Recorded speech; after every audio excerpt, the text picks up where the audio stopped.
What's up, guys? Welcome to another episode of Elder Scrolls Lore. Today we're going to be talking about a topic I never really thought I'd be going over, but today we're going over the Morag Tong.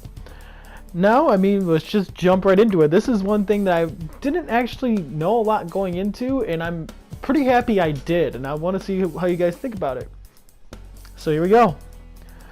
The Morag Tong is a secret society that operates predominantly in Morrowind and the island of Solstheim, which is actually accessible via Skyrim. Interestingly enough, though, according to Imperial law, the Morag Tong is actually classified as a guild, which indicates its status as legal. They're the only legal guild of assassins to exist throughout Tamriel. Even furthermore, the Morag Tong translates into Forester's Guild in the Doomner language. Now, it gets its origins, and it's said to have been founded by the Daedric Prince of Secrecy, Murder, and Lies, Malfala, and the Morag Tong originated from Chimer nomads who emigrated from the Somerset Isles. These nomads were taught how to evade their enemies and destroy them with conspiracies by Malfala. Upon reaching Morrowind, a small group of Chimer continued her teachings and were created the Morag Tong. The Morag Tong would often accept jobs in exchange for money. They have the ability to actually produce legal writs of executions, which excuse any legal misgivings for business. When presented to any guard or soldier, an agent is absolved from any crimes. Furthermore, this will lead to many Morag Tong assassins to turn themselves in the event the crime happens, to free themselves of any legal trouble. Any who fails to do so will be investigated by their own order, because the Morag Tong has a strict policy of not having criminals among their ranks. However, the writs only go so far. Theft, other murders, and other crimes are not excused by these writs of execution.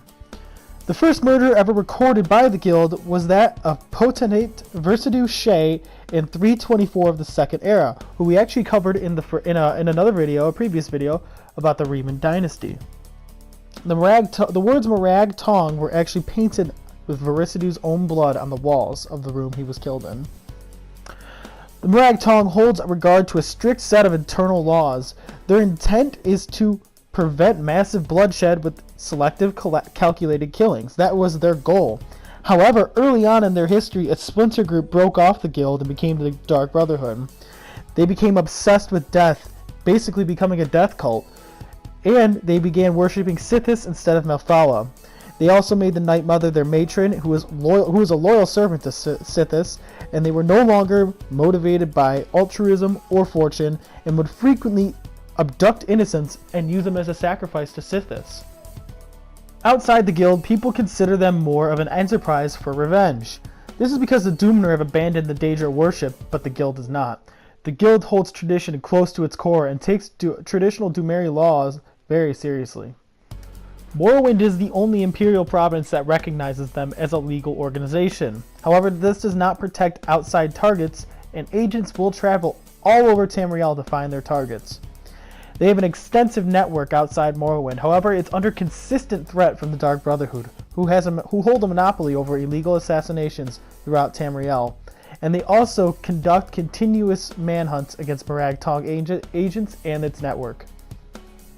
Riven Emian, a former Morag Tong turned thief, is a member of the Thieves Guild in Skyrim, and according to him, the Morag Tong dissolved after the eruption of the Red Mountain in the Fourth Era. A pact was made to reunite in Tamriel somewhere, but he believes it won't be for any time soon.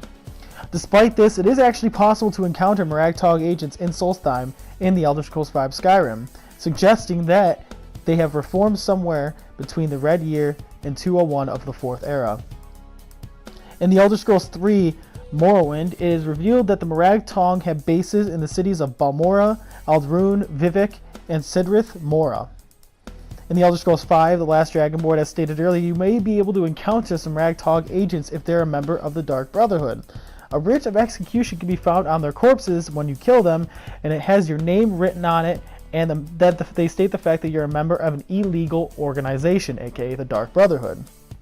That is it, actually. And you know what? I gotta say, I was incredibly surprised pretty much by all of this, because throughout most of Skyrim, I always thought of the Morag Tong as kind of a negative light.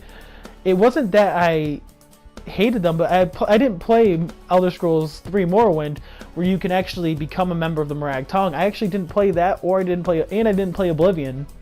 I started with Skyrim and then went to Oblivion, but I never finished Oblivion. So I mean, what do you guys think? I was really shocked to see that they weren't as bad as they were played out to be, because I always thought the Morag Tong was like how Pepsi is to Coke in a sense. Maybe that's a bad comparison, but that's how I always saw it.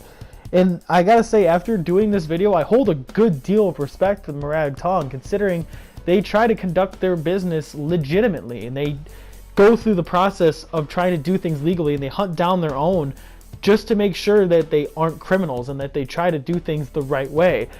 And I actually really liked that whole motto, I guess, where they said they do selective calculated killings to prevent massive bloodshed.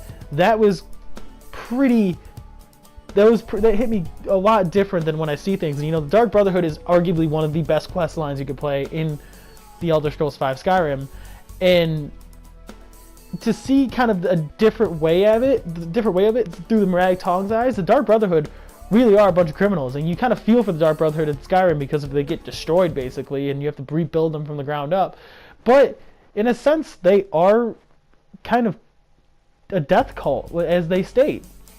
And so I thought that was really just a different view on it, and I have newfound respect for the Morag Tong.